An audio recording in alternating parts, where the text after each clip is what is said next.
Таджикская студия телевидения. Первая монтажная. Каждое воскресенье именно здесь Джумахон Хотами, начальник пресс-центра МВД, готовил к эфиру своей передачи. А воскресенье 4 июля оказалось для него роковым.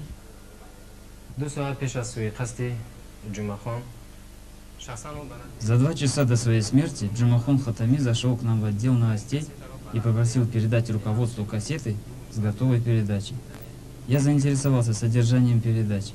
Он сказал, что у него есть один очень серьезный сюжет о наркотиках. Я спросил его: «Ты не боишься мафии?» А он ответил, что если бы он боялся, то просто не делал бы того, чего делает. Вот именно этот материал, по одной из версий правоохранительных органов, мог быть причиной его смерти.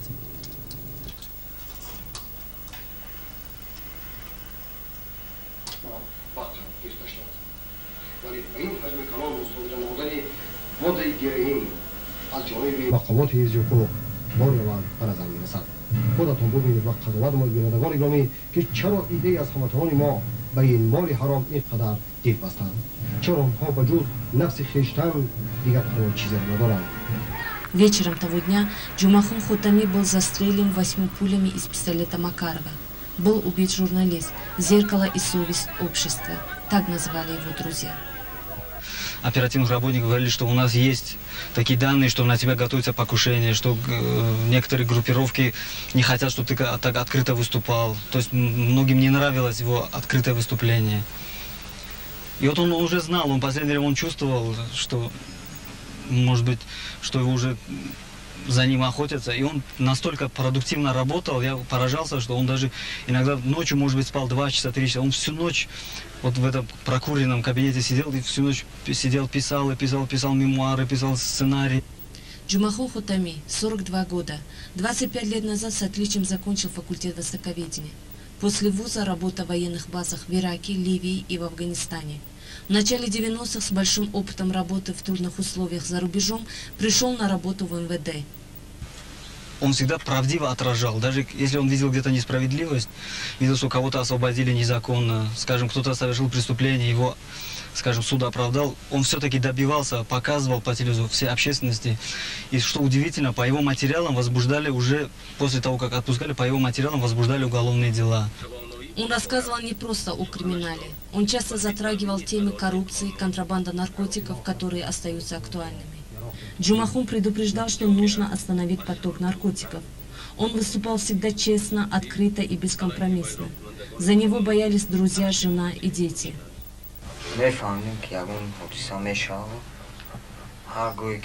знал, что его убьют.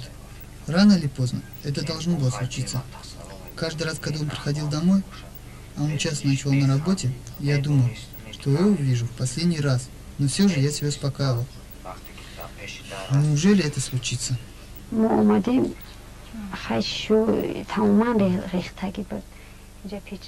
этого 2 раза совершали покушение на него. В первый раз ранили его в ногу, второй раз бросили взрывчатку в дом. Осколки попали в шифоньер. Хорошо, что нас не было дома. А то бы Сангинамон, которая все время спала в этой колыбели, могла бы разлететься на куски. Он собирал коллекцию монет и купюр.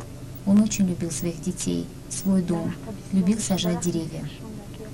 Не успел посадить дерево у своего другой журналист, корреспондент ОРТ в Таджикистане Виктор Никулин. Ведь когда его застрелили, ему исполнилось только 27.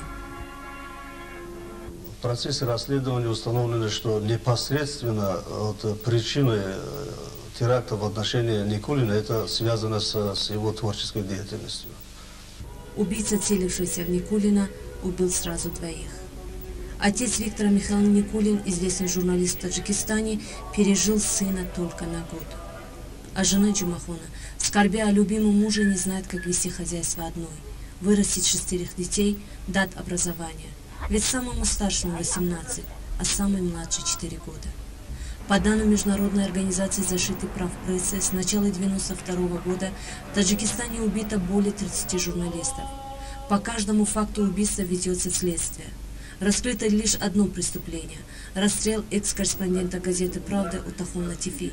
Несмотря на все это, представители средств массовой информации честно выполняют свой долг. Джимахон всегда был для меня идеалом. Я тоже веду криминальную хронику, порой бывает страшно, но я не намерен отступать.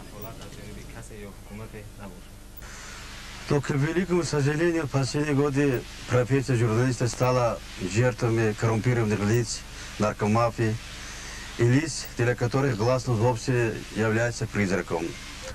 Пока в Таджикистане четвертая власть не имеет реальной власти, но она не отступает от своих обязанностей, иногда даже с риском для жизни. Хотя следовало бы для начала принимать соответствующие законы о защите и безопасности журналистов.